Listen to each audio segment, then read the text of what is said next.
Olá a todos e todas. Este é o segundo programa do Agenda Mundo, uma produção conjunta da TV GGN e do blog Chacoalhando. No programa de estreia, a entrevista foi com o jornalista Glenn Greenwald, imperdível para quem quiser saber mais sobre a esquerda norte-americana, a autêntica e a fake. E no programa de hoje, vamos manter o foco nos Estados Unidos, desta vez sob a ótica de um professor brasileiro que leciona na Universidade de Denver, no Colorado.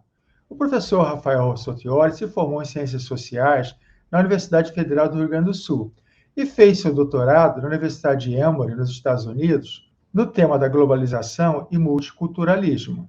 No Brasil, ele já lecionou no IBMEC Rio, na Universidade Metodista Bennett e na Uni-La Salle, em Niterói, principalmente no campo das relações internacionais. Peço a quem gostar do programa para dar os likes, compartilhar o link e se inscrever na TV GGN, que é de graça, e também fazer uso dos superchats. Hoje contaremos com a presença do jornalista de economia, Luiz Nassif, que dispensa maiores apresentações. Por gentileza, Nassif. Agradeço a sua presença. Obrigado pelo convite aí.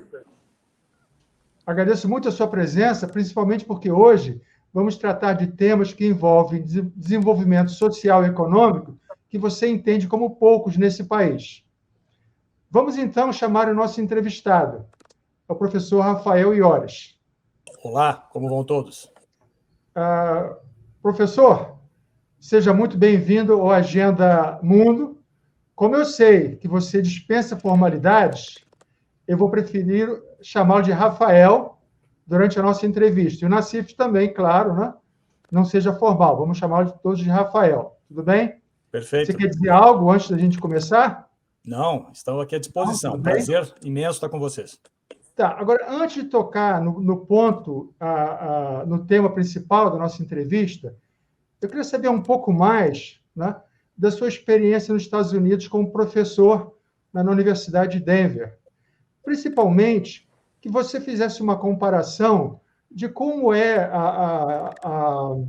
o ensino, né, e o interesse dos alunos, comparando nos Estados Unidos, as universidades que você estudou ou lecionou, com o Brasil, onde você também atuou como professor e também como aluno, né? Olha, eu acho que o sistema norte-americano, né, dos Estados Unidos, em relação ao brasileiro, eles são até mais parecidos do que, por exemplo, o brasileiro com a Europa, né? Existia uma tradição, uma influência muito mais europeia, francesa, especialmente no sistema universitário brasileiro, mas isso, né, com a ditadura nos anos 70, em seguida, a coisa se tornou um pouco mais no estilo norte-americano. O que eu quero dizer com isso?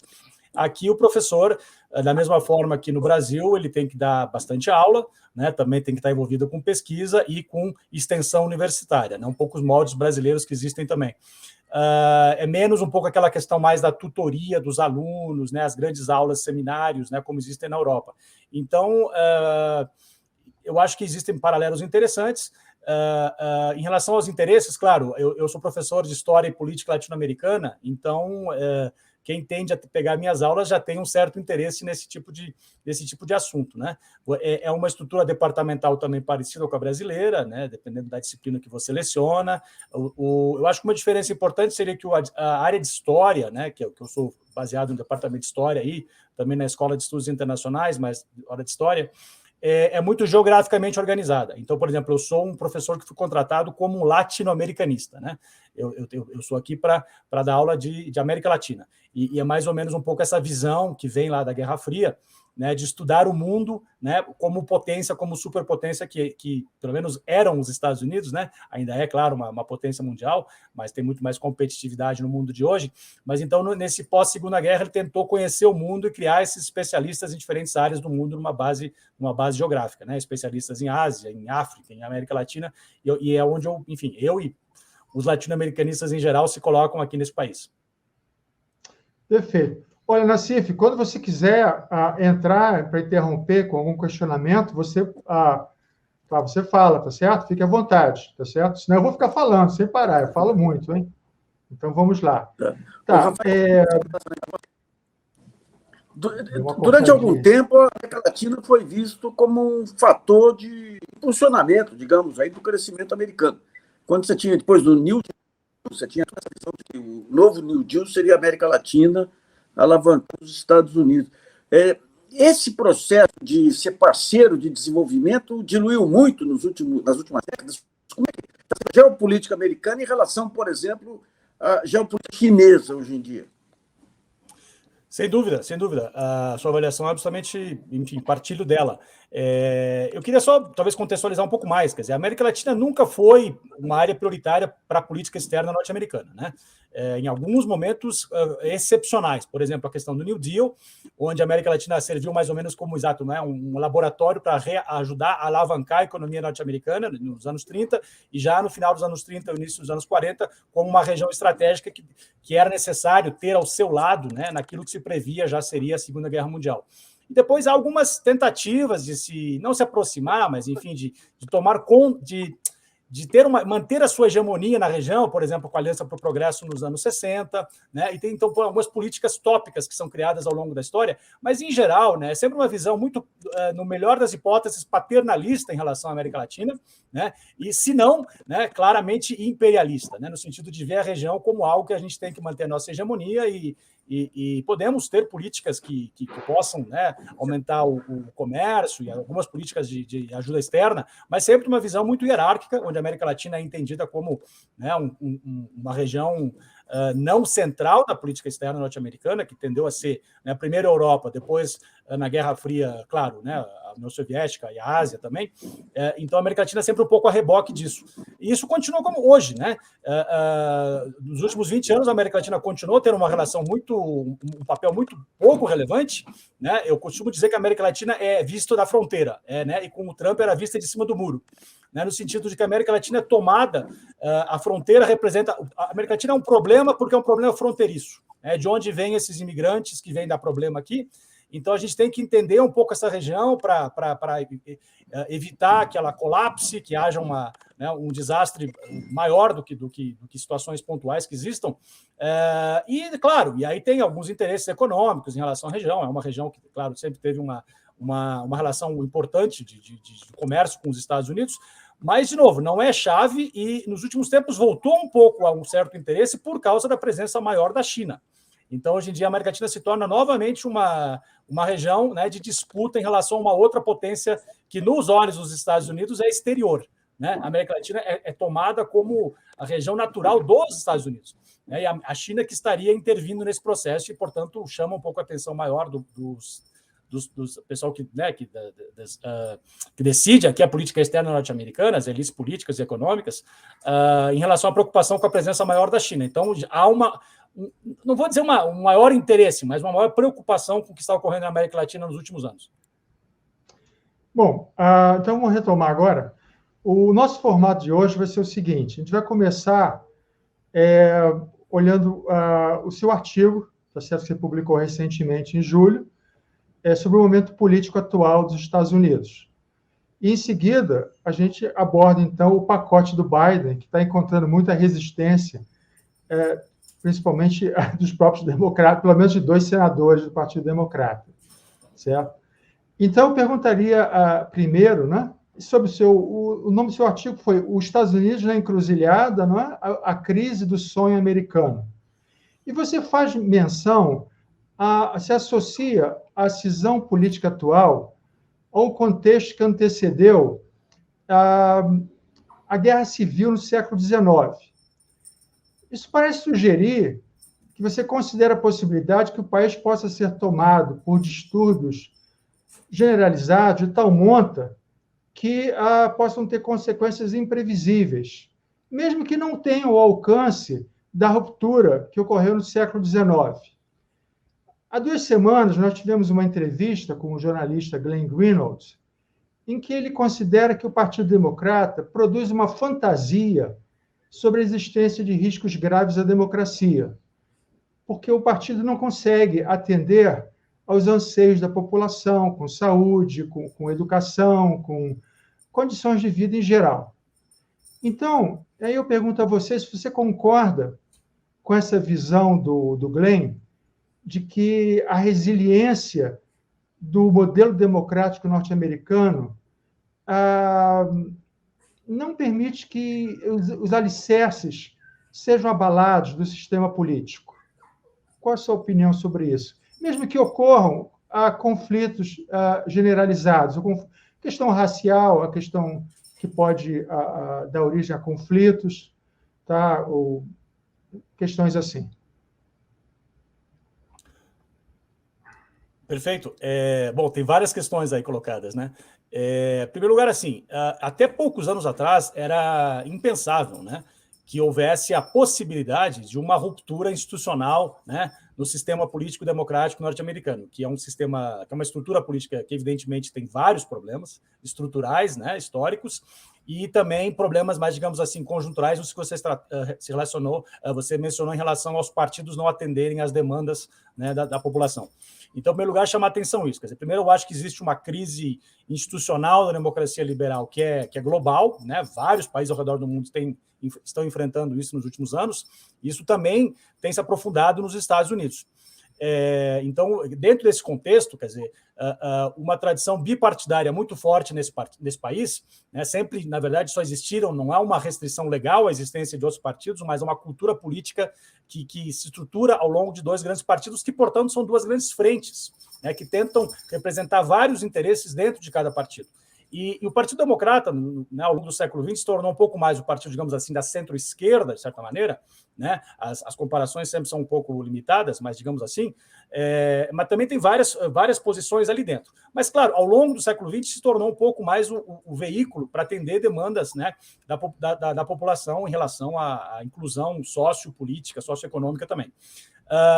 Agora, o que ocorreu nos últimos anos, quer dizer, é um agravamento muito acelerado digamos assim, do estilo de vida e da qualidade de vida da classe média e da classe média baixa, digamos assim, que tem outras razões do porquê tinha um certo alinhamento com o Partido Republicano, questões raciais, questões culturais, questões religiosas, mas que também, com a crise econômica, tendeu, né, a se sentir não representado pelo Partido Democrata, especialmente nos estados que se desindustrializaram nos últimos anos, nos últimos 20, 30 anos, esses estados que se chama aqui o meio oeste dos Estados Unidos, que voltaram a sua atenção ao Partido Republicano, e especialmente a vertente trumpista dentro do Partido Republicano. Isso que levou, né, à ascensão, à emergência do Trump como uma força política antissistêmica, né, e extremamente avassaladora nos últimos anos nesse país. E é esse movimento que tem, nos últimos tempos, questionado, né, a própria de uma maneira mais forte, mais, digamos assim, grave, né, questionando essa lógica partidária institucional. Portanto, há o risco de uma guerra civil nos Estados Unidos hoje. Isso ainda é um pouco impensável. Então, no artigo eu só faço uma menção de que alguns analistas políticos têm mencionado que o grau de polarização ideológica e partidária que existe nos Estados Unidos de hoje em dia tem eco somente na situação lá antes da Guerra Civil de 1860. Né? Ou seja, seria um pouco esse tipo de preocupação que existe hoje em dia. Eu não acho que estamos numa situação de pré-guerra civil, o que não quer dizer que, especialmente a como se desenrolar a eleição, a próxima eleição presidencial, né, se Trump continuar sendo uma força política importante como ele ainda é, mesmo fora da presidência ele ainda tem muita influência, talvez volte a ser o candidato do Partido Republicano, isso ainda está muito incerto, né, ele pode criar uma situação de não reconhecer uma eventual derrota. E aí o que se coloca? Né? Aí se teria uma crise institucional muito imprevisível, que poderia levar a conflitos, a situação de turbulência, algumas milícias poderiam se levantar como se levantaram, como tentaram invadir o Congresso norte-americano em janeiro passado, né? E aí, por isso que eu digo, é uma situação inusitada, é uma situação preocupante e uma situação que continua a se desenrolar. O grau de polarização ainda é muito aprofundado, né? Só para dar um dado, 2/3 das pessoas que se dizem republicanas, que votam regularmente nos republicanos, não acreditam que a democracia norte-americana esteja funcionando, né? Acham que as eleições são iminentemente fraudulentas, por definição, e não acreditam, portanto, no resultado eleitoral do que vem a ser nas próximas eleições. E uma parte deles, não 2/3, mas uma parte desse eleitorado, diz que, no caso de uma eleição onde eles não aceitam os resultados, a violência é justificada para restabelecer a democracia. Olha só, né? É essa lógica. Claro, a gente sabe muito bem que isso também ocorre no Brasil hoje em dia. Então, por isso que eu digo, há um processo muito mais amplo do questionamento da representação política dos anseios das populações, das sociedades complexas do mundo de hoje, né, que não se sentem mais amparadas de maneira plena, pelo menos, né, na lógica partidária existente em grande parte dos países do mundo. Isso tem se colocado de uma maneira muito inovadora nos Estados Unidos nos últimos anos, e é um desafio novo que o país vai ter que enfrentar. Ou não.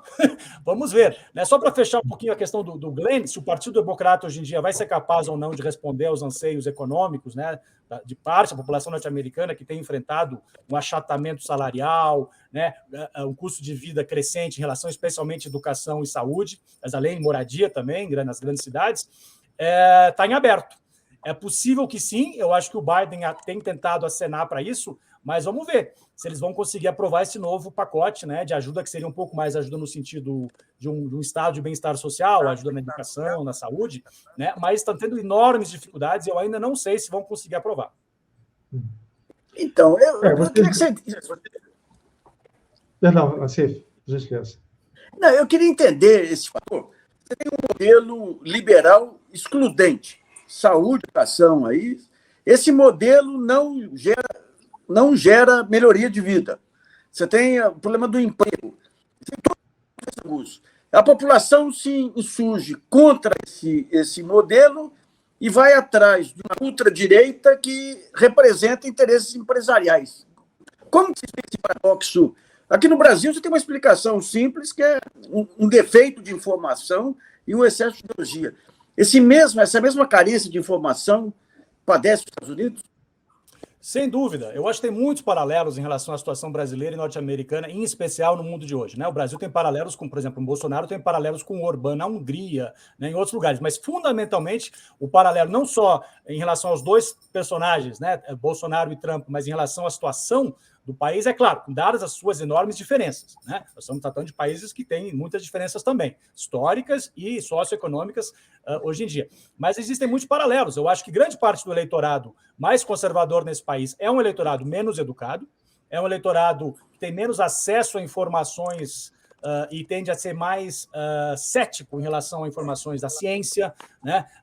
É um eleitorado mais do interior, é um eleitorado muito mais religioso, profundamente religioso, e um viés muito conservador, né? Evangélico, mas não só, né? Mas fundamentalmente evangélico, e é um eleitorado também muito racista. A gente tem que chamar as coisas pelo nome que elas são.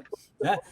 Ou seja, e é um grande estratagema que sempre foi muito importante na história política dos Estados Unidos, mas que se aprofundou muito ao longo dos últimos 50 anos, especialmente ao longo dos últimos 30 anos, que é o que eles chamam aqui, que é um pouco o que a direita brasileira tem feito recentemente também, que é ativar esse eleitorado por questões que eles chamam aqui de culturais, mas nesse culturais envolve raça, envolve religião e envolve também questões culturais. Por exemplo, agora a derrota que os democratas tiveram na eleição da semana passada, na Virgínia e em alguns outros lugares, foi muito ligada ao currículo escolar.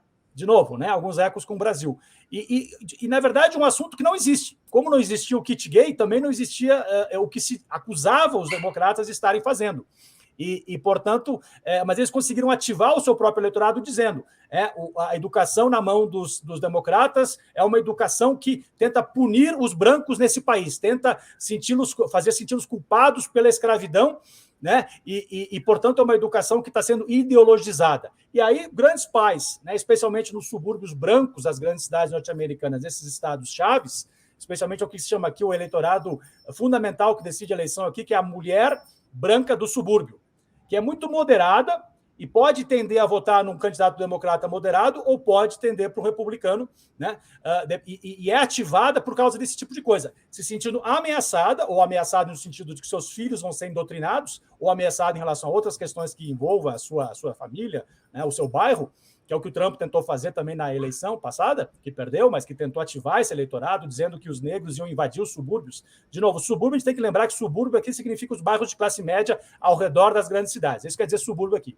Né? E tendem a ser, em geral, né, mais brancos do que as cidades onde tendem a ser um pouco mais diversas em relação a minorias raciais. Então, eles são muito ativados por essas questões religiosas, raciais e culturais também.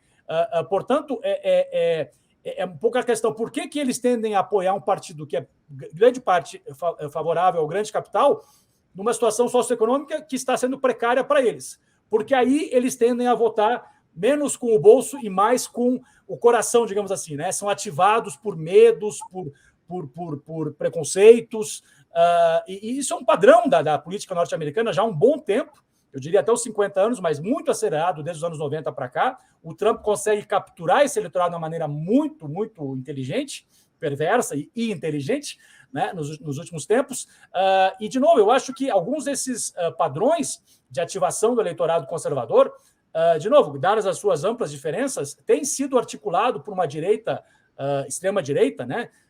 A gente poderia até chamar que existe uma espécie de uma internacional da direita hoje em dia, não uma internacional socialista, mas uma internacional da extrema-direita, uma internacional fascista, talvez, né, que tem se copiado muito nesses moldes em muitos países, na Índia também, mas fundamentalmente no Brasil, nos últimos tempos, para ativar o seu próprio eleitorado cativo, que também não se beneficia para as políticas, né, econômicas desses governos, mas que tende ainda a, enfim, né, a apoiar esses candidatos porque prometem outras coisas, seja patriotismo, seja a questão do imigrante, que é muito forte nesse país, porque o imigrante, fundamentalmente, quando se fala em imigrante, é um imigrante de outra etnia, de outra cultura, de outra, né, raça, digamos assim. Né? É um imigrante que não parece com aquelas, majoritariamente, a população que ainda é um pouco acima de 50% branca, de origem, né, branca. Portanto, ainda, de novo, é muito difícil explicar a política norte-americana sem pensar nesses fatores que eles chamam aqui de culturais, mas que eu resumiria entre religiosidade e raça. Rafael, estou ficando sem perguntas aqui. Você já está adiantando questões que eu ia te perguntar, hein? Mas vamos lá. Voltando aqui ao seu artigo. Você abordou a questão da restrição ao sufrágio político das minorias étnicas, chegando a usar o termo democracia capenga, certo? Bom, eu já tenho conhecimento da parte da restrição que existe em relação a ex-presidiários, presidiários em alguns estados e ex-presidiários, dependendo da legislação, né, em cada estado, né, ex-presidiários também têm restrições ao voto, certo? Além dessas questões, que outras que você vê que estão afetando o direito de voto das etnias, favorecendo o Partido Republicano? Duas questões que eu acho que é sempre importante para contextualizar como é que a gente tem que, na minha opinião, a gente deveria entender, né, de uma perspectiva brasileira, para entender um pouco a cultura política e o sistema político norte-americano, são uma lógica política, uma lógica administrativa, institucional muito descentralizada, né? Por exemplo, as eleições, elas, em última análise, elas são a critério dos condados. Não é nem estadual, ela é aprovada pelo secretário de Estado, que, digamos assim, é um responsável por chancelar as eleições, mas a maneira como a eleição vai ser feita, isso é algumas coisas em comum, é no mesmo dia em todo o país, mas a maneira como a cédula vai ser organizada, como que vai ser a votação, em que lugares que ela vai ser votada, isso é administrado pelos condados e pelos estados. Não há um sistema nacional de eleição, não há uma justiça eleitoral nacional, né? Ela sempre depende dos líderes políticos que são de um partido ou do outro. Veja só, né? Ainda é uma lógica República Velha, é uma partidarização da lógica eleitoral, né? Então, existe uma descentralização administrativa muito grande, em várias áreas, fiscais, né? Mas fundamentalmente aqui na questão da eleição. E uma lógica jurisprudencial, né? É um direito baseado no precedente. Então, não existem regras muito claras em muitas questões, né? Nós temos parte de uma certa crise constitucional que existe nos Estados Unidos hoje em dia é porque muitas coisas não são claras, as leis são muito vagas, muito ambíguas, existem precedentes, né, decisões relacionadas muito a precedentes legais, decisões anteriores. Então, o sistema eleitoral ele é descentralizado e interessante, o ano passado a gente teve um recorde de participação política. O voto não é obrigatório, portanto, né, as pessoas votam se querem, mas existe um recorde ano passado de participação política na eleição presidencial que só existiu em 1914. Por causa da Primeira Guerra, as pessoas se motivaram a votar e tal. Claro, o eleitorado era muito menor, mas a proporção, né, só se compara a 100 anos atrás. Ou seja, um recorde histórico de votação, das pessoas se sentirem engajadas na política. O que é bom. Em cima disso, cerca de 1/3 dos estados já estão analisando ou já aprovaram restrições ao acesso ao voto. E, de novo, existem alguns precedentes federais que tentam, e algumas legislações federais que tentam uniformizar, mas é fundamentalmente descentralizado. Então, os estados podem, de fato, passar esse tipo de restrições. Eles não aceitam o rótulo de restrição. O que eles dizem é que eles estão normalizando, regulando, organizando as eleições. São estados republicanos, porque se sentiram ameaçados com a maior participação, fundamentalmente do que eles chamam aqui de minorias sociais, né, que tendem a votar para o Partido Democrata. Então, tem passado restrições. Que tipo de restrições? Tendem a exigir mais de um documento para a pessoa poder votar, para poder estar no registro de eleitor. Isso pune grandemente as minorias raciais e socioeconômicas, porque elas têm muito mais dificuldade para ter mais de um documento, né? Tendem a eliminar pessoas que não participaram de eleições anteriores e tendem a ser minorias raciais e econômicas das listas de eleitores. Estão tentando restringir as horas de votação. A eleição sempre ocorre numa terça-feira. As eleições sempre ocorrem numa terça-feira, que é um dia útil. Portanto, as pessoas mais pobres tendem a estar trabalhando e ganham por hora. Portanto, vão perder dinheiro se forem tirar 2, 3, 4, 5 horas para poder votar. Estão diminuindo os lugares onde as eleições ocorrem. Portanto, as filas são maiores, o que desincentiva as pessoas que estão trabalhando numa terça-feira a irem votar.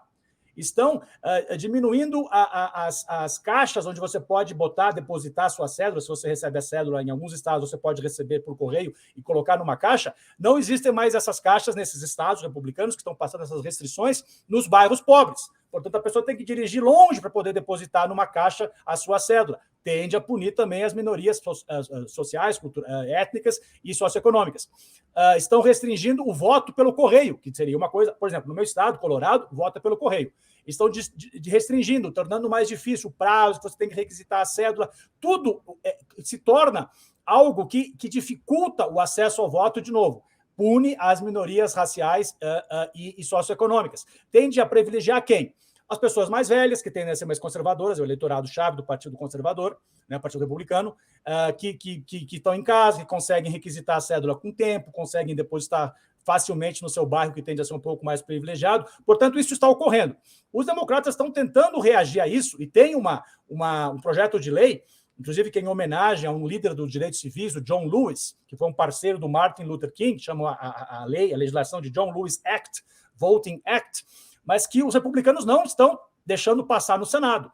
Portanto, isso é uma das questões que está em conflito hoje entre os dois partidos, né? Se você vai ter uma democracia com um voto ainda mais restrito, porque já é bastante capenga, insuficiente, como me referi ao artigo, né? Não é uma democracia onde você tem normas universais, portanto, o acesso seria, em tese, igualitário, não é, né? Tentando tornar ainda mais difícil. Ou uma reação, né, como existiu nos anos 1960, com uma legislação que tentou unificar um pouco isso para permitir o acesso ao voto às minorias negras dos estados do sul dos Estados Unidos, né, que os democratas estão tentando resgatar, inclusive até expandir, normalizar o acesso. Mas isso está em disputa, isso não está claro se isso vai ocorrer. E eu estou muito cético que isso venha a ocorrer.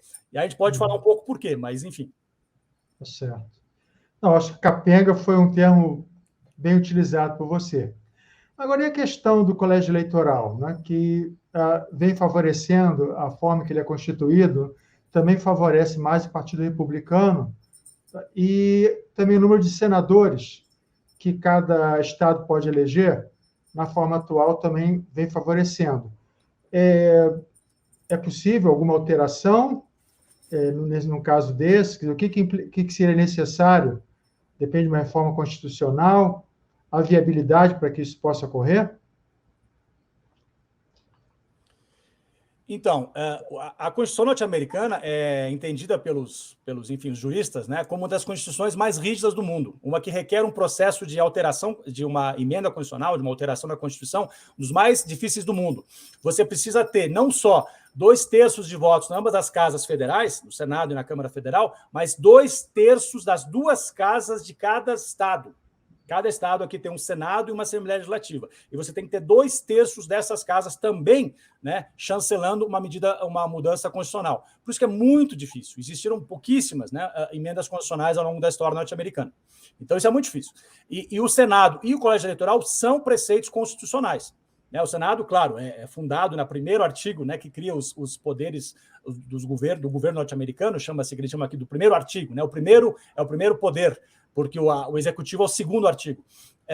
E está lá colocado, e o colégio eleitoral não está colocado nesse mesmo artigo, mas ele está colocado como parte do processo eleitoral, que de alguns juristas dizem que já nasceu falido, porque nunca funcionou, nunca deu certo. Então, a gente tem que lembrar o que é esse colégio eleitoral. De fato, a eleição presidencial nesse país ela é indireta. Né? Você elege no seu estado os representantes que vão, de uma maneira simplesmente formal, se reunir como um colégio eleitoral depois das eleições para chancelar aquele voto do estado. Agora, não é necessário que esse colégio eleitoral chancele o voto do estado. Isso não é claro. Isso é uma jurisprudência, isso é uma tradição. O que o Trump tentou fazer é fazer com que o vice-presidente, que serve como presidente do Senado, que é outra questão, né, constitucional interessante desse país, questionasse essas cédulas que vinham dos estados. O vice-presidente, o Mike Pence, não concordou em fazer isso. Mas há uma especulação que numa próxima eleição que o Trump venha a perder, talvez tudo indica que ele perderia, mas não é certo também, né? Que ele possa ter pessoas-chave em pontos-chave nesse processo, onde as leis não são claras, que venham a questionar esse tipo de processo. Então, são de novo, mecanismos tradicionais e muito idiosincráticos e onde podem dar margem a diferentes problemas da maneira como eles são usados. Por que são mecanismos não democráticos? Todo o Senado ele não é democrático do ponto de vista formal, seja no Brasil, seja nos Estados Unidos, porque ele dá igual representação a estados com população menor comparado com estados de população maior. Mas isso foi um arremedo que se criou no processo de ratificação da criação do país lá nos idos de 1780, né, para se criar um projeto onde estados de população menor aceitassem fazer parte do que eles chamam aqui da União, né, Federativa da criação do país. Muito bem. Então, mas ele sempre tem essa dificuldade institucional. É absolutamente... É muito possível, né? Existem pessoas que sugerem acabar com o Senado, mas isso é muito difícil. E agora existe uma pressão maior para acabar com o colégio eleitoral. Também requeriria uma emenda constitucional. Né? Há tentativas de tentar passar por isso de uma outra maneira, mas, de novo, depende muito de muitos estados concordarem, o que é muito difícil, porque tem estados fundamentalmente republicanos e estados fundamentalmente democratas. Então, é muito difícil colocar essas pessoas na mesma página, né, para poder encaminhar esse tipo de coisa. Só para dar um número, um eleitor de um estado de população pequena, que é o menor estado de população, que é o Wyoming, que é o meu estado vizinho aqui ao norte, o voto dele no colégio eleitoral é 7 vezes mais importante que um eleitor da Califórnia. Ou seja, não é uma democracia no sentido formal de que uma cabeça é um voto. Né? O peso desse eleitor no estado de população menor é muito maior no colégio eleitoral. Isso é uma questão formal. Além disso, você tem essas situações, por exemplo, o Partido Democrata perdeu nos últimos 20 anos ganhou 2 eleições presidenciais no voto popular, a última agora foi da Hillary Clinton para o Trump, né, em 2016, com 3 milhões de votos a mais, e não levou à presidência, porque tem que ganhar no colégio eleitoral. A maioria das pessoas de bom senso, digamos assim, acreditam hoje que isso é uma excrescência, uma anacronia histórica que deveria ser mudada. A questão é como mudar, porque exigem procedimentos formais de alto grau de exigência, né, de concordância, de vontade política, de acordos políticos para que possam levar isso. E os republicanos têm muito claro que não lhes beneficia acabar com o colégio eleitoral, porque, de novo, eles perderam eleições e ganharam a presidência. Né? E esse processo parece que tende a se repetir nos próximos anos. Olha, eu queria aproveitar para pedir que a audiência dê os likes, tá? Divulgue, compartilhe o link do programa e se filie, né? Se inscreva no canal, que é de graça, no canal da TV GGN, tá certo? E contribua com a TV GGN através de superchats. Abordando agora a questão do judiciário, tá? Incluindo também a Suprema Corte. Nos últimos anos, tem ocorrido um certo aparelhamento do judiciário através dos bilionários, né, financiamento de bilionários como os irmãos Koch, tá certo? E que, no caso da Suprema Corte, onde agora, se não me engano, o score é de 6-3, conservadores contra liberais, digamos assim, vários dos quais foram indicados no governo do Trump. Né? E, fora isso também, nos julgamentos, nas diversas cortes, está sendo desvirtuado o mecanismo chamado de amigos da corte, ou amicus curiae, certo? E aí eu pergunto a você, existe alguma vontade política ou a possibilidade de se ampliar o número de juízes da Suprema Corte, o que é mais difícil, é claro, para tentar reequilibrar essa diferença entre liberais e conservadores? E também na parte o senador Sheldon Whitehouse, ele é contra isso que está ocorrendo, inclusive divulgou o livro chamado Dark Money, que é dinheiro obscuro, da Jane Mayer, mas ele favorece mais uma alteração no amicus curiae. Ele não é favorável a essa questão de mexer na Suprema Corte.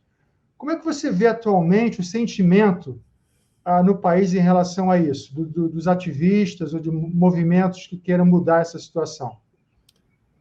Então, de novo, outra coisa que eu queria talvez acrescentar do ponto de vista estrutural é um país de cultura política muito conservadora, né? E de reformas muito incrementais. É muito difícil você ter esse grau de reforma. Vamos abolir o Senado, vamos abolir o colégio eleitoral, vamos reformar a Suprema Corte. Sim, já existiu diferentes tamanhos da Suprema Corte, porque na Constituição não diz quantos juízes. Portanto, diferentes políticos, né, ao longo da história ampliaram, diminuíram ou ameaçaram ampliar, que foi o que o Roosevelt fez, para tentar pressionar eles aprovarem o New Deal, né? Eles falaram, vou nomear novas pessoas, né? Porque ele tinha a maioria nas duas casas, uma maioria muito mais confortável que a maioria que o Biden tem hoje. Então, na eleição passada, houve essa discussão, né? Porque, de fato, de novo, a grande parte dos juízes da Suprema Corte, sem dúvida, mas as cortes em geral são políticos, são juízes, muitas vezes, claro, mas são indicações políticas, né? É um judiciário muito menos, digamos assim, de carreira, como no Brasil. Existem alguns juízes que existem canais de carreira, né? Existe um procedimento de algumas cortes federais onde mas mesmo juízes locais são eleitos pelas populações e juízes federais, grande parte deles, 2/3, são indicações políticas, né? Então, e evidentemente na Suprema Corte, que é mais ou menos também a lógica brasileira, né? Que o presidente indica. Aqui são 9, e hoje em dia digamos assim, a maioria, para ser explícito, republicana, né, conservadora da Suprema Corte é esmagadora. 6-3 ou 5-4 com certeza, porque o presidente da corte, que chama-se o Chief Justice, e que é uma posição permanente, não tem a rotação como tem no Brasil, uma posição permanente, ele foi indicado para aquela posição, até que ele se aposente, né, ou morra, ele vai continuar naquela posição. Ele é um pouco que pode votar para um lado ou para o outro, mas mesmo que ele tende a votar junto com os juízes indicados pelos democratas, um pouco mais progressistas, né, ele ainda teria só 5-4, portanto é muito complicado isso. Então houve essa especulação de mudar essa lógica, mas o Biden já disse que não lhe interessa. O Biden é um político muito tradicional, muito moderado, se não mesmo conservador, né? Em algumas questões econômicas ele está tendo alguns acenos um pouco mais à esquerda, mas do ponto de vista, digamos assim, formal, institucional do sistema político, ele foi 50 anos senador, né? Então ele é um insider pleníssimo, né? Ele disse já, não, que isso aí não precisamos disso, vamos tentar melhorar o país de outras maneiras, criou uma comissão para estudar isso, mas, sinceramente, não se fala dessa comissão. Enfim, acho que essa comissão pode ter um relatório em algum momento, mas o debate político já foi para outros lados. Está se debatendo novamente Covid, inflação, né, outras questões. Então, eu acho que isso aí é um tema que pode voltar, talvez, na próxima eleição, mas que, no momento, é um tema que não está no debate político atual e muitíssimo difícil de fato, existir.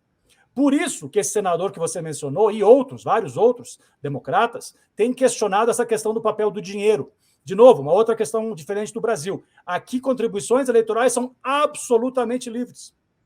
E houve uma decisão jurisprudencial da Suprema Corte, alguns anos atrás, que o próprio Obama criticou, e o Obama também é um político bastante conservador, que chama-se Citizens United, onde a jurisprudência da Corte disse que dinheiro é livre expressão, dinheiro é discurso político.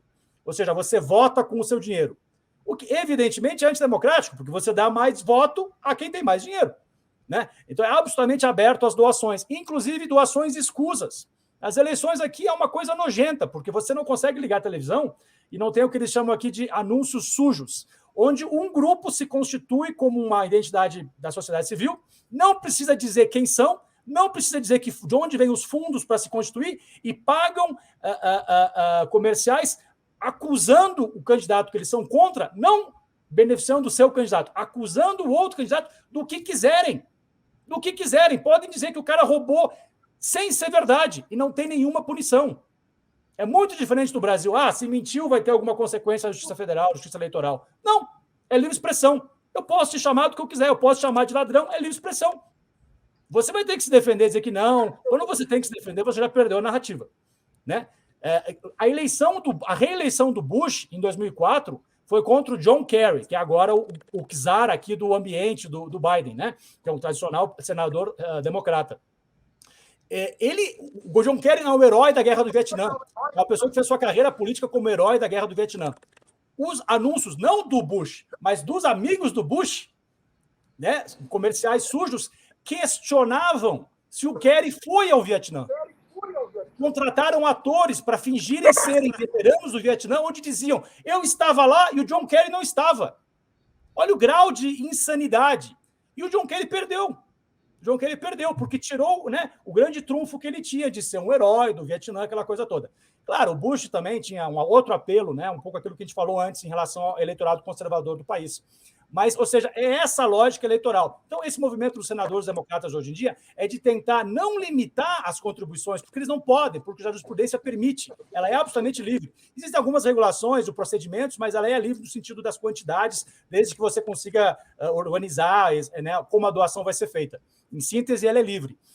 Eles questionam que haja maior transparência, que esse tipo de grupos, né, que se organizam e não tem que dizer quem são as pessoas, de onde vem o dinheiro para esses grupos, que tenham que ser transparentes, tenham que dizer de onde vêm os fundos, para que pelo menos o eleitor saiba, né? Se é esse grupo que está dando dinheiro, então eles podem dizer o que eles quiserem, mas é um grupo que eu não concordo. Né? É um grupo, por exemplo, que se diz cidadãos pela liberdade. Mas eles são, na verdade, financiados pela indústria armamentista, pela indústria de armas, que quer, por exemplo, fazer lobby na Suprema Corte para manter a legislação que é absolutamente aberta, né, para o posse de arma nesse país. E essa corte tenderá a tornar ainda mais acessível, se já não fosse suficiente, né, acesso às armas nesse país. Então, a situação, ela só para tentar colocar um pouco um contexto mais amplo, muito preocupante em vários âmbitos. Né? A gente falou um pouco das questões mais institucionais e políticas, mas também do ponto de vista, digamos assim, jurídico, né, e jurisprudencial. É uma situação muito complicada. Os juristas dizem que a Suprema Corte atual é a mais conservadora desde os anos 40. E conservadora fundamentalmente em relação pró-business, pró-grande capital, ou seja, não, né, em orientação social, mas também agora, com as últimas indicações do Trump, do ponto de vista conservador no sentido cultural, social. Né? Podem vetar o aborto, já têm tirado, né, digamos assim, proteções a minorias raciais que existiam em alguns setores, em algumas áreas, educacionais, moradia, voto. Né? Então, é uma situação muito complicada. Por isso que eu digo, existe eu tento apontar isso no artigo, que é menos em relação à questão jurídica, é mais política, né? Que existe uma crise, digamos assim, histórica, no sentido de que a sociedade vai ter que tomar algumas decisões. Né? Espero que de maneira democrática, não violenta, que rumo vai dar. A gente vai tentar atender esse tipo de ampla, né? Digamos assim, de situações de encruzilhada, a gente vai aprofundar. A gente vai consolidar a democracia americana ou a gente vai restringir mais a democracia americana? A gente vai aprofundar uma legislação, uma tradição jurídica conservadora e pró-capital, ou a gente vai tentar reestruturar uma sociedade que está enfrentando, né, um achatamento, uma desigualdade social crescente? Nós temos desigualdade socioeconômica hoje em dia em padrões latino-americanos, né, dos piores padrões latino-americanos. É muito mais desigual do que muitos países latino-americanos. É impensável, né? Eu estava ouvindo hoje de manhã 80 bilionários aqui têm cerca de 40% da riqueza do país. É um país super rico, mas a desigualdade é profunda, né? Profunda e aprofundando-se nos últimos tempos. Certo. Nassif, antes que a gente passe para conversar sobre o pacote econômico do Biden, você quer retomar algum desses assuntos que o Rafael colocou? Eu queria pegar 3 setores que têm muita influência na ultradireita americana e tem aqui junto ao Bolsonaro. A indústria de armas, que acabou... Aquela associação dos rifles parece que se desmoralizou aí e está focando no Brasil. A máfia do jogo, especialmente de Los Angeles, e a questão dos combustíveis fósseis, aí mineração, que são 3 setores que estão bancando muito a ultradireita, aparentemente mundial e especialmente a brasileira. Qual é o segundo? O segundo é a máfia do jogo, as organizações de jogo eletrônico e tudo, especialmente a partir do Los Angeles. Sim. Não, desculpe, de Las Vegas. Sim, sim. Você quer comentar um pouco mais? Eu queria saber a sua opinião sobre de que maneira que eles são vistos aí nos Estados Unidos.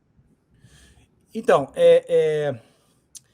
bom, existe um alinhamento muito forte desses setores e outros. Eu diria assim, a indústria suja, né? A indústria do óleo e da mineração pesada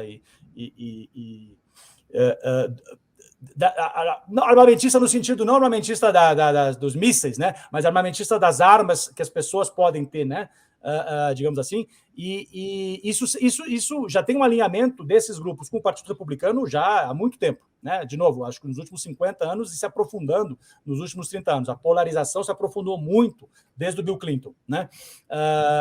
E eu acho que o novo ator nesse processo, porque também jogos digitais se tornaram uma nova plataforma, mas também por questões mais idiosincráticas, que é a questão aí dos jogos de azar, Las Vegas, como você falou, né, se tornaram mais relevantes nos últimos tempos porque tem uma filiação que, inclusive, tem a ver com amizade pessoal com o Trump. Não é de uma maneira tão ampla com o partido e tão histórica com o Partido Republicano, mas fundamentalmente com o Trump, né? Um dos grandes financiadores das campanhas do Trump tem sido, especialmente mas vários, né, bilionários do jogo de Las Vegas. Então, isso é interessante. Do ponto de vista das armas, existe um crescente preocupação, digamos assim, na classe média, né, na opinião pública norte-americana em relação a esses massacres que tendem a ocorrer tantas vezes, né, nas escolas, nos estudantes, pessoas. Cada vez que ocorre volta ao debate. Olha, precisamos pensar isso melhor, restringir. Mas, de novo, enquanto a opinião pública tem prestado mais atenção a isso, e não há um consenso como o que fazer, né, quando ocorre um massacre, um novo né, crime, mass shooting, né, uma matança geral, volta ao debate, mas isso dura algumas semanas e acaba se diluindo, porque a indústria do lobby é muito poderosa nesse país. Né? Vários senadores no mesmo dia vão dizer não, mas não adianta restringir as liberdades, não se trata disso, sempre vão dizer que é uma questão mental da pessoa, portanto é injusto né, tentar limitar a liberdade das pessoas. Ele sempre, quando você consegue ligar essa, que é o que o bolsonarismo fez, né? Que a questão do acesso à arma é uma questão de liberdade, que é um direito natural do ser humano lá dos iluministas, aí é muito complicado, né? Como que você ter acesso a uma arma é um direito natural, como é o direito à vida, o direito à liberdade? Isso é uma excrescência filosófica, jurídica, mas é como se construiu o debate aqui nos últimos anos, de uma maneira muito inteligente, né, pela indústria armamentista. Então, isso está se colocado de maneira muito... Aí é uma questão. Agora, de novo, eu, como eu disse antes, a Suprema Corte e as decisões jurisprudenciais dos últimos anos tendem a manter o acesso e talvez até a facilitar ainda mais. Então, há um descompasso muito grande entre, digamos assim, uma demanda difusa, né, na opinião pública em relação à preocupação da situação do status quo e ao que, de fato, tem ocorrido nos últimos tempos.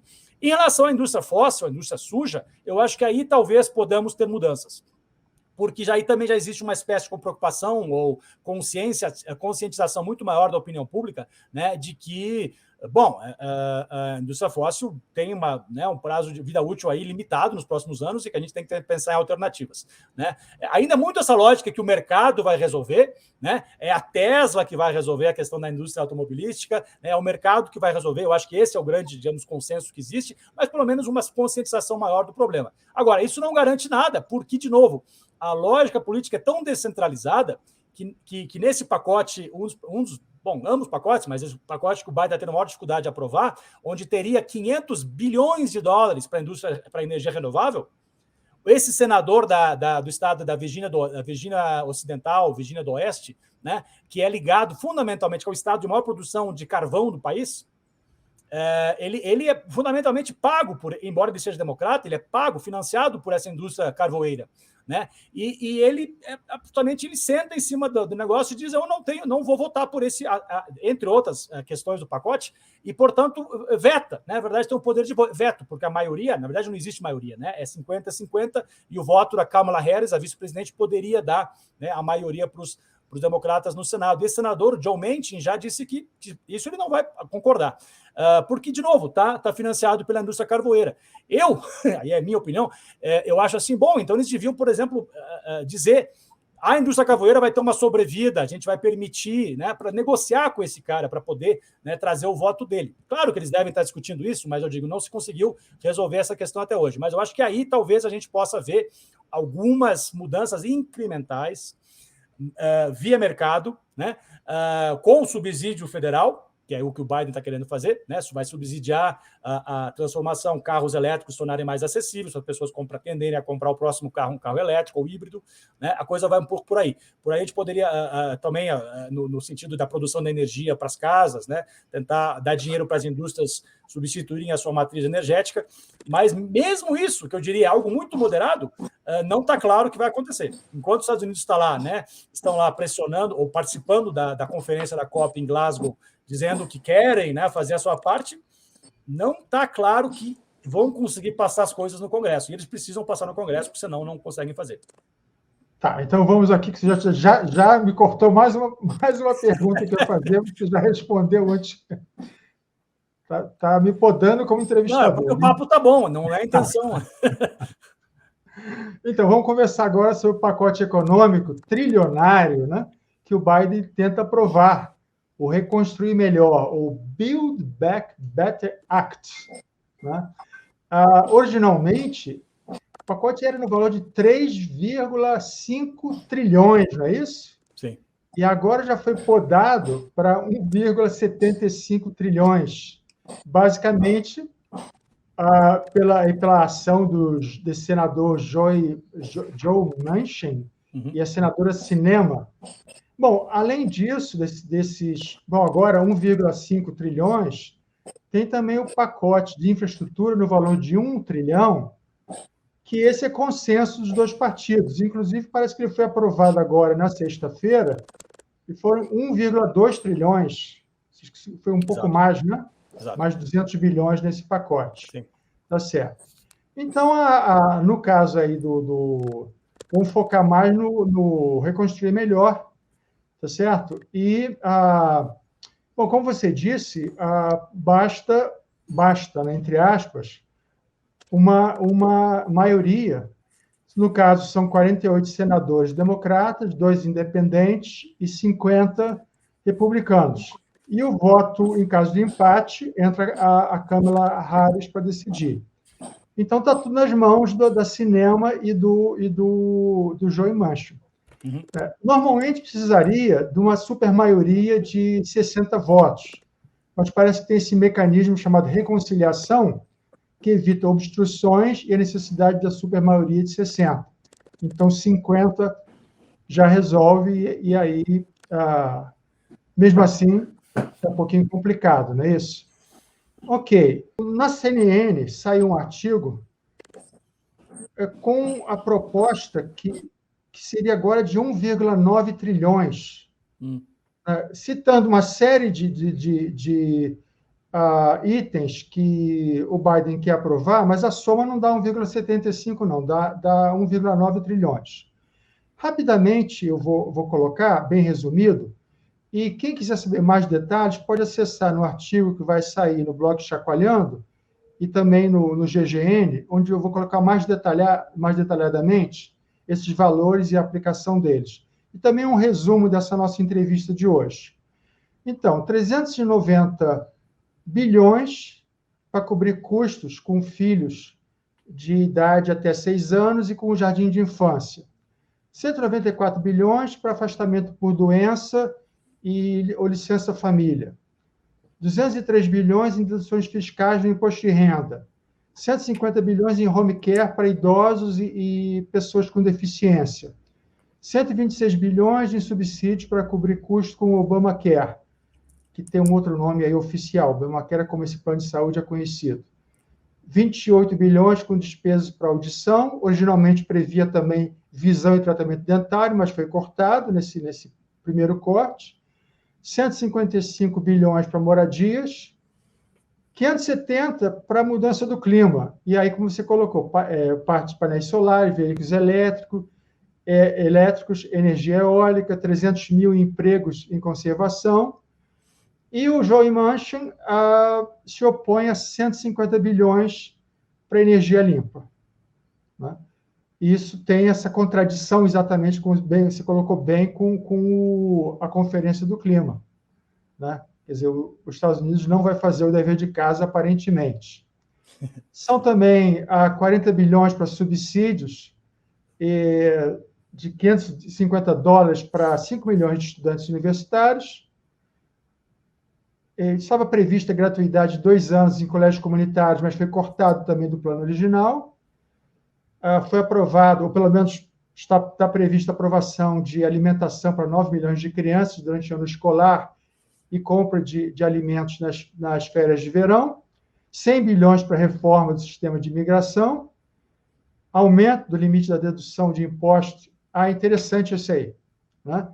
Porque está proposto um aumento do limite da dedução de impostos. Eu estou lendo aqui porque muita coisa não dá realmente para...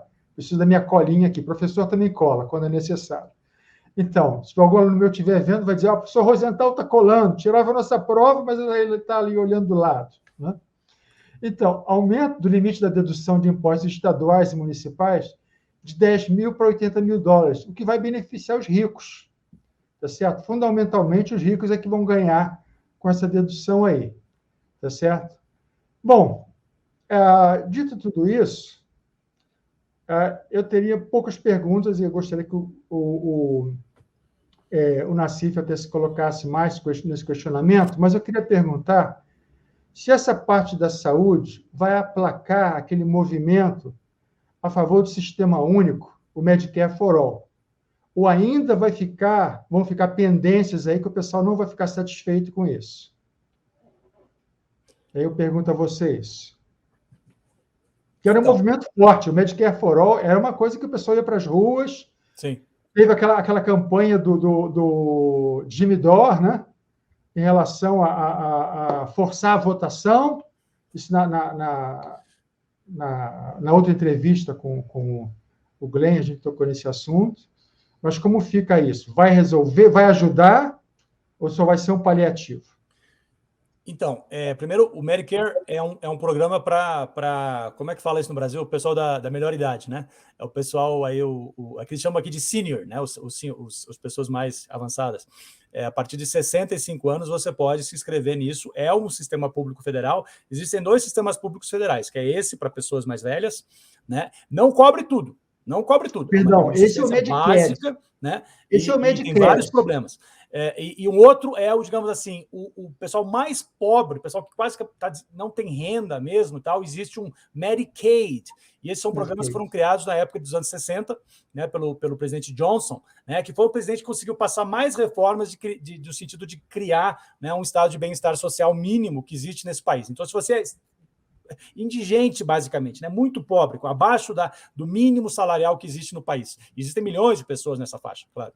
Né? Você consegue ter acesso de novo. É basicamente um atendimento de urgência, né? Não dá muita conta das necessidades das pessoas. Então, existe essa demanda de que o melhor sistema que funciona, que é esse para as pessoas mais velhas, se universalizasse, que esse mínimo fosse provido, né, de uma maneira uniforme ao redor do país. Isso é muito pouco provável que ocorra na cultura política desse país, na estrutura política atual desse país. Na eleição, nas primárias dentro do Partido Democrata, existiam 3 candidatos, o atual secretário de Transportes, que é o Buttigieg, a própria Kamala Harris, a Elizabeth Warren, que é senadora, né, queriam defender isso, e o Bernie Sanders defendia um SUS, né, defendia uma coisa ainda melhor. E o próprio Biden, nos debates das primárias do Partido Democrata, disse: não é parte da minha plataforma política essa ideia. A minha ideia é melhorar o acesso ao Obamacare. Né? E é o que ele está tentando fazer um pouco com esses projetos legislativos que ele está propondo agora. Então, vai aplacar a demanda por Medicare for All de uma parte da população mais progressista? Não. Mas essa não é a maioria da população. A maioria da população não está nessa pauta. De novo, o país está muito polarizado e dentro dos partidos também existem diferenças profundas, porque os partidos são grandes frentes, na verdade. Existem democratas profundamente conservadores e existem democratas profundamente progressistas, né? Então, esse é o dilema que está sendo colocado no Congresso hoje em dia, que democratas que têm uma maioria fraca em ambas as casas, né, mas que não conseguem concordar. Não, é muito difícil que concordem com isso. Esse senador da Virgínia Ocidental, né, que é esse estado carvoeiro que eu disse antes, ele não só é profundamente conservador em relação a essa questão ambiental, como em quase todas as outras questões. Ele diz que ele não concorda com o que os progressistas querem, que é a licença a paternidade, maternidade. Ele não concorda em taxar os ricos mais, ele acha isso injusto. Ele acha injusto o imposto progressivo, imagina. Ele acha que tudo tem que ser isso, tudo tem que ser de uma maneira assim universalista, né? A gente tem que beneficiar todos, a classe média alta, os ricos, e aí também um pouquinho os pobres, né? Ou seja, ele é um senador que perfeitamente poderia estar no Partido Republicano, né? Só que ele está no Partido Democrata, porque é uma maioria muito frágil, né? Então não vai atender essa demanda, digamos assim, dos setores mais progressistas do Partido Democrata e da população em geral, né? Eu vivo isso na pele sempre, né? Eu e minha família, a gente tem seguro de saúde aqui que é extremamente caro e você prefere não usar, porque se você usar, você vai ter que pagar também muito dinheiro para cada procedimento. Isso quem tem seguro, né? Porque eu estou empregado, eu sou professor da universidade, eu tenho seguro via universidade. Se você está desempregado, você basicamente não tem seguro. O Obamacare criou essa alternativa pública que você pode comprar extremamente cara também. Então, se você não está empregado e você não tem dinheiro, por isso que existe essa base, né, do atendimento de urgência para esse pessoal mais pobre, desempregado, né, que não tem renda porque não consegue comprar um seguro. O Obamacare, de certa maneira, o que ele fez foi consolidar os seguros médicos. Não é a saúde pública, de maneira alguma, né? Criou essa opção emergencial que você poderia estar contratando se você tivesse entre empregos, você é da classe média, mas está entre empregos, ficou alguns meses sem o emprego, o seguro do seu empregador, você pode contratar essa opção pública, mas ela é tão cara quanto a privada, né? Então ele fortaleceu o seguro privado no sentido de que ele criou mais mercado para esse seguro privado. Portanto, existe um descontentamento muito grande em relação a isso, mas, de novo, a questão não é o diagnóstico do problema. Existe um descontentamento em relação a muitas questões, né, da sociedade americana. A falta de acesso à universidade, a deterioração da saúde, da educação pública básica, a dificuldade de acesso à saúde, seja privada ou pública. A questão é concordar no que fazer. Aí vira essa briga onde o lobby, né? O lobby aqui é uma coisa, se a gente acha que o lobby no Brasil tem se articulado, tem um papel hoje em dia na política, imagina aqui, né? Que é uma sociedade que se define dessa maneira, politicamente, né? Como grupos de interesse em disputa na arena política. Isso, no melhor das hipóteses, é visto como algo positivo, né? E, portanto, estamos aí, nessa situação, nesse impasse que está colocado. Eu não sei, eu acho ainda incerto. Eu tenho ouvido as pessoas, tanto no Congresso quanto na presidência, na última semana, falando em relação a esse pacote mais ambicioso, né? De novo, era 3,5 trilhões, agora já é 1,75. Mas não está claro se vão conseguir passar, especialmente no Senado, né? E vai ser um daqueles projetos onde não só é difícil concluir o projeto, mas vai ter muito descontentamento, seja lá o que passar, né? Uma das críticas que ouvimos aqui em relação ao pacote do Biden é que ele direcionava verbas públicas aí para grupos específicos. Isso aí era mais um argumento retórico aí dos republicanos. De novo, essa lógica incremental, né, da política norte-americana. Como é que você vai... de novo, não quer dizer que seja ruim ou bom necessariamente, porque você ter mais... mudar uma matriz energética para uma energia mais renovável é bom. Mas como é que vai ser feito isso? Fundamentalmente pela lógica do mercado. Portanto, você vai subsidiar grandes empresas que vão produzir turbinas, painéis solares, né? Vai subsidiar a classe média que vai comprar um carro elétrico ou híbrido, né? Você não está, de fato, estruturalmente permitindo maior acesso a pessoas que não têm dinheiro a ter uma casa com painéis solares, que não têm dinheiro a ter um carro híbrido, né? Então, é muito isso. Sempre passa... Mesmo programas sociais, por exemplo, você tem aqui o que eles chamam do cupom alimentar. você está nessa situação né, de desemprego muito, muito pobre. Você tem acesso a esses cupons alimentares. Só passou no Congresso porque, na verdade, é um subsídio ao agribusiness. Como você garante a compra da produção agrícola, do que, na verdade, é muito industrializada aqui, né, como está sendo no Brasil hoje em dia, então eles conseguiram aprovar isso.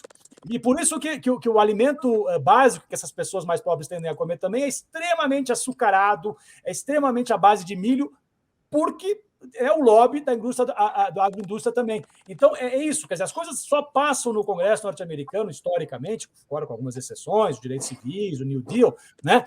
Dessa maneira, onde você tem que, na verdade, convencer os grandes empresários que eles também vão ganhar nesse processo, que é mais ou menos essa lógica um pouco do Biden. Eu até né, elogio o Biden no sentido de que ele tem sido, em algumas áreas, um pouco até mais progressista do que o seu padrão histórico.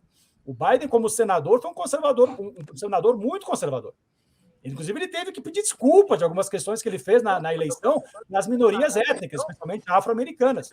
Ele foi um dos grandes cabeças de reformas prisionais e de legislação, né, punitivista em relação a crimes relacionados a drogas e crimes, né, de roubo, por exemplo, que tendem a afligir mais minorias raciais, onde ele disse: eu estava errado, eu me cedi, né, para poder cativar esse voto agora na eleição passada.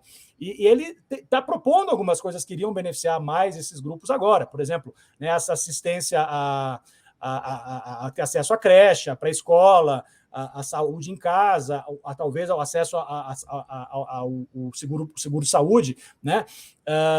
Ao aluguel, né? A subsídio para moradias mais de baixa renda, né? Isso tudo está nesse pacote também. Agora, questões mais ambiciosas, né? A licença paternidade, a assistência dentária e para o eleitorado crescente com importância nesse país, que é o eleitorado hispano, não uma reforma migratória, mas algumas questões que facilitariam, né, beneficiariam um pouco os imigrantes, no sentido de não punição se você está aqui indocumentado, né? Não pode falar ilegal mais, porque eles estão indocumentados, né? Ilegal é uma categoria, né, punitivista.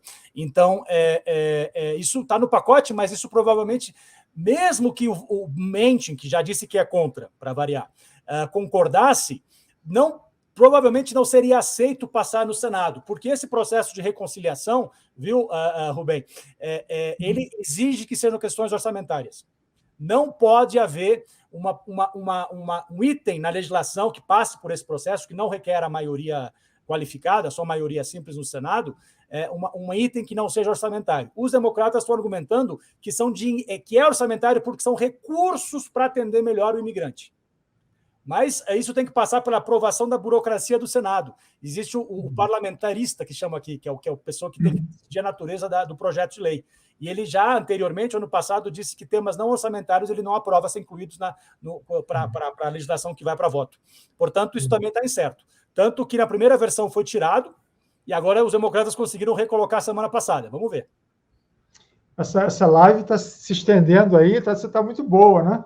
Aproveitem para dar os likes aí, tudo mais que eu já falei, tá? Mas vamos passar já de 1 hora, já passamos, né? Deixa eu só perguntar ainda sobre isso, né? A questão do pacote. Como é que como ficou a questão das dívidas estudantis? Porque havia uma inadimplência aí dos alunos, né? Que pegavam os empréstimos, né? O pacote contempla isso ou vão continuar devendo?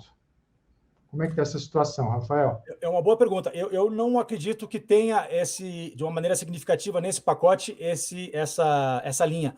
Agora, existe uma discussão que está ocorrendo, e isso acho que conseguiu se manter no debate político desde a eleição, que é alguma ajuda, né, a essa dívida dos estudantes. São estudantes mais de baixa renda, que precisaram pegar um empréstimo para pagar a universidade. Toda universidade aqui ela é paga, né, seja pública ou privada.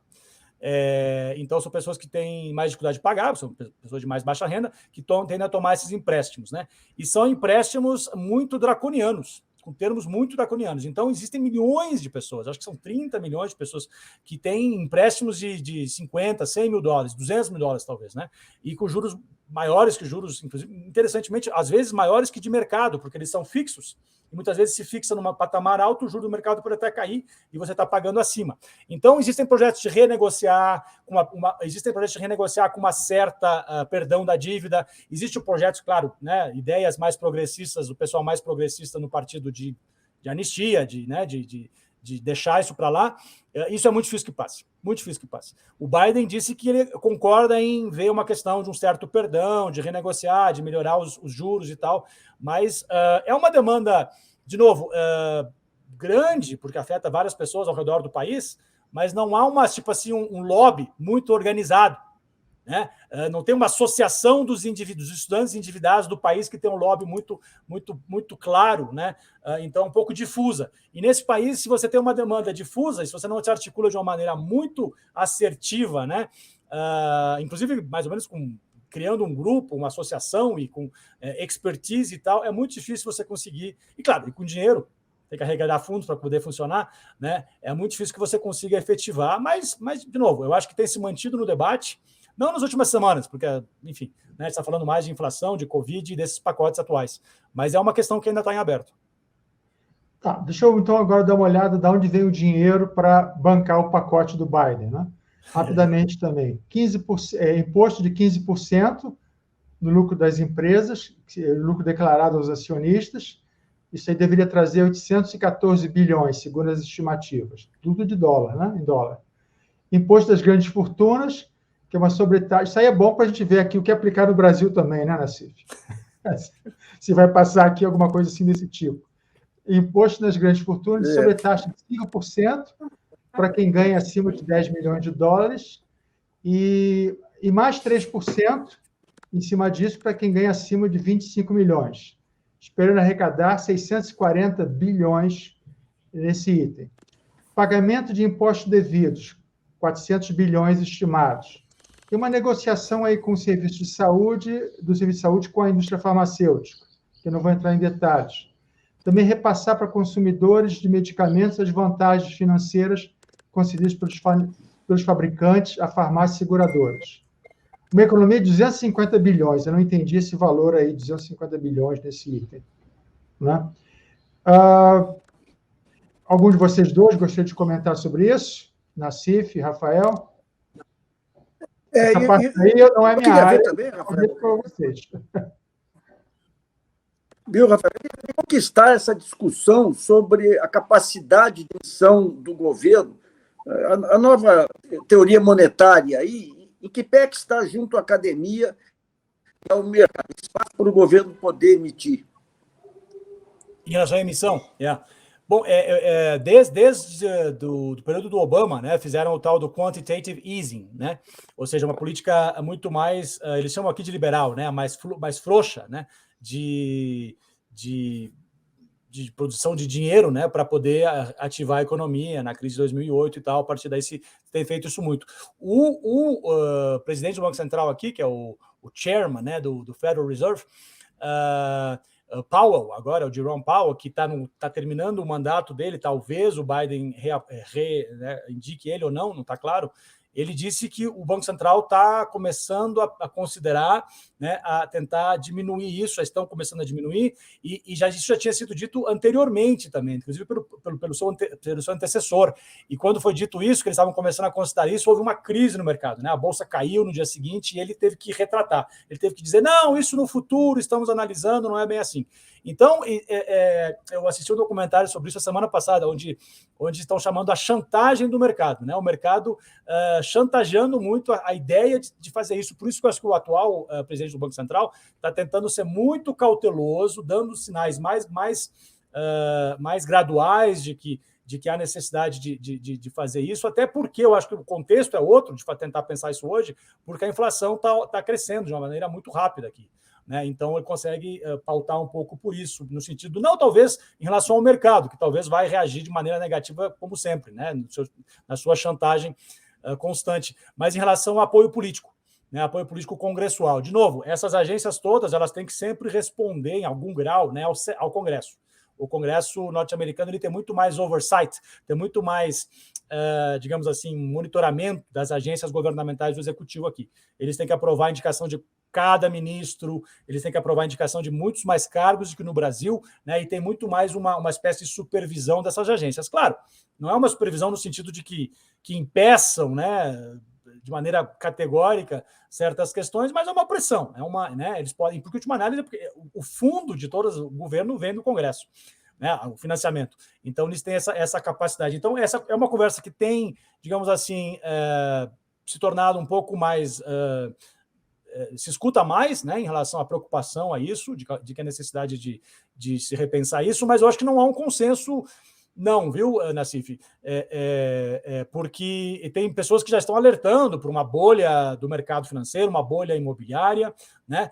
E outras pessoas dizem que não é bem assim, isso é apocalíptico, né? Apocalíptico, isso aí faz parte de especulações também, né?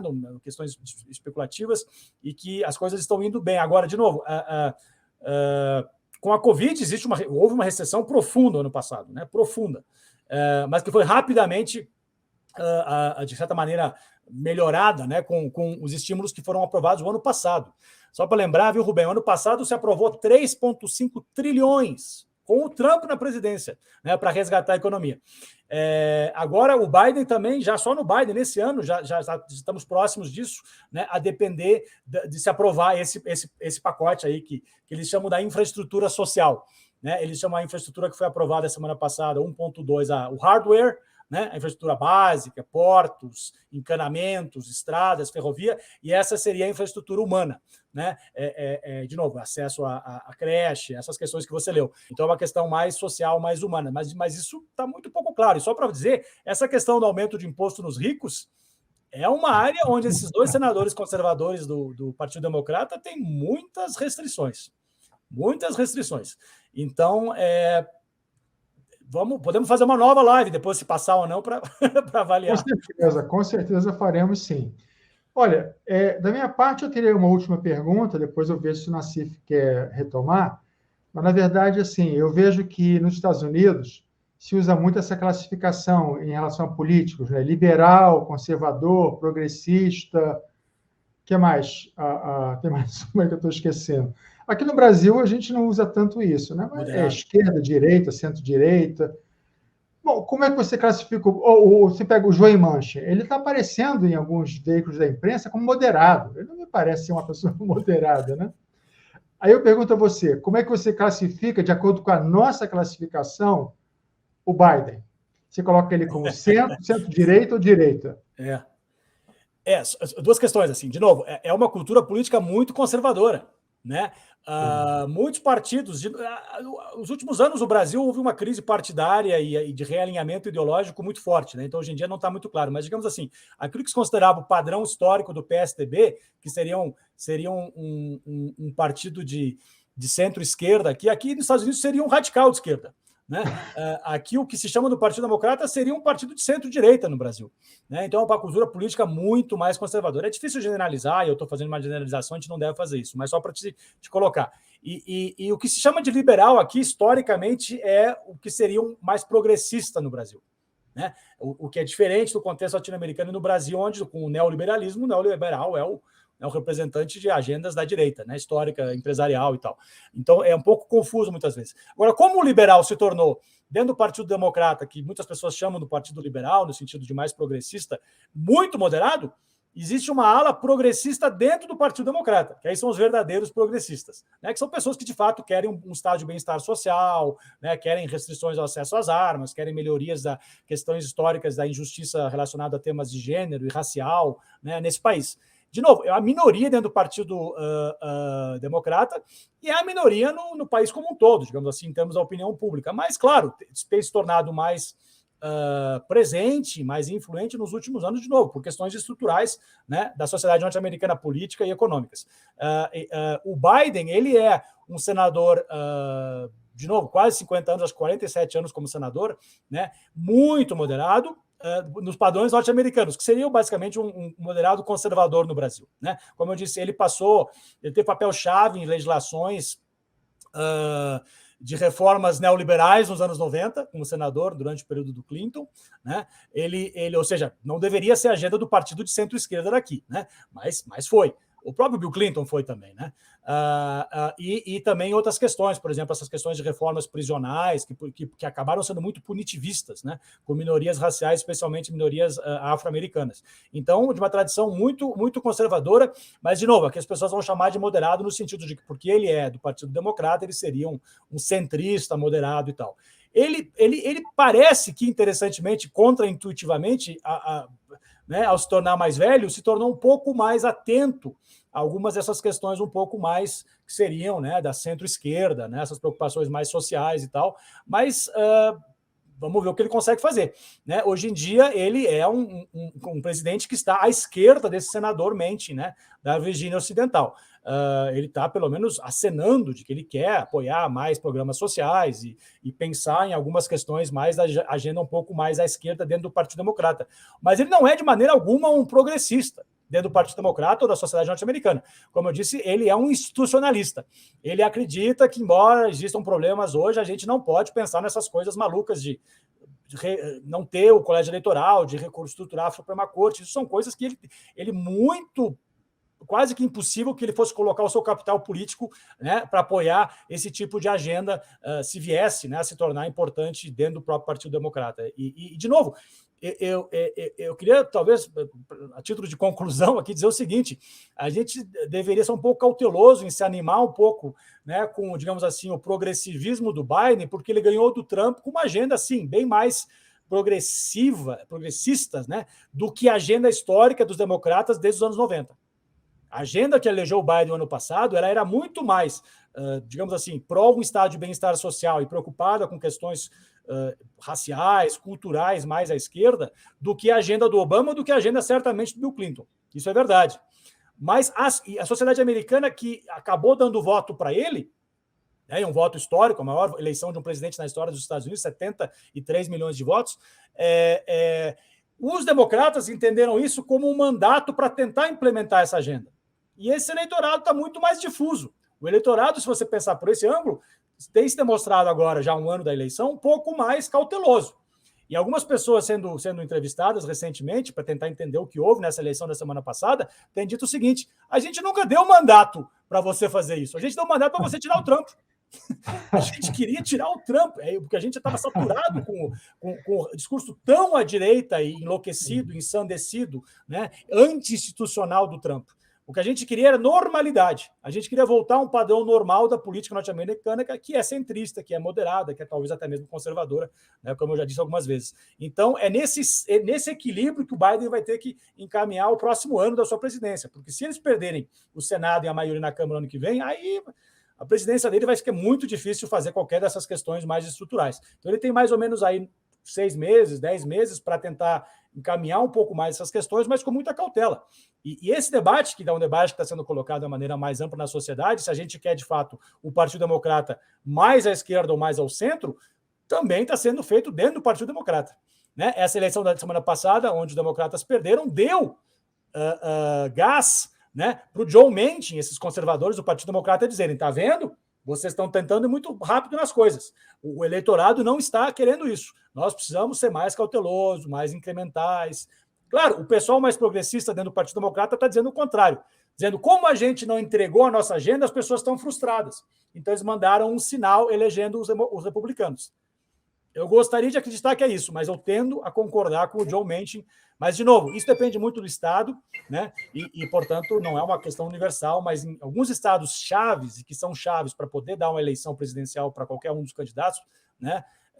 Eles são chaves por isso, porque eles não é claro para onde eles vão. Eles são um eleitorado muito difuso, muito, eles chamam aqui de moderado, que seria esse que não é claro que vai para um partido ou outro, né? E que, na semana passada, deu um sinal de estar um pouco mais cauteloso com uma certa agenda do pessoal mais progressista no partido. O jogo está sendo jogado. Nassif, você, antes de a gente encaminhar aqui a conclusão, você gostaria de perguntar mais alguma coisa? Não, satisfeito. Foi uma bela aula sobre os Estados Unidos aí. Parabéns ao Rafael e ao Rubem. Tá, eu agradeço muito a Rafael pela participação na Agenda Mundo, como também a você, Nassif. As análises de vocês dois foram muito importantes. Ok, então, novamente, vou pedir para vocês compartilharem o link, para a audiência compartilhar o link, dar os likes, tá certo? se inscrever na TV GGN e contribuir com o Superchat. Tá? Então, terça-feira, dia 30 de novembro, às 21h15, o novo programa vai ser a terceira entrevista do Agenda Mundo. Tá? Agradeço a todos que assistiram.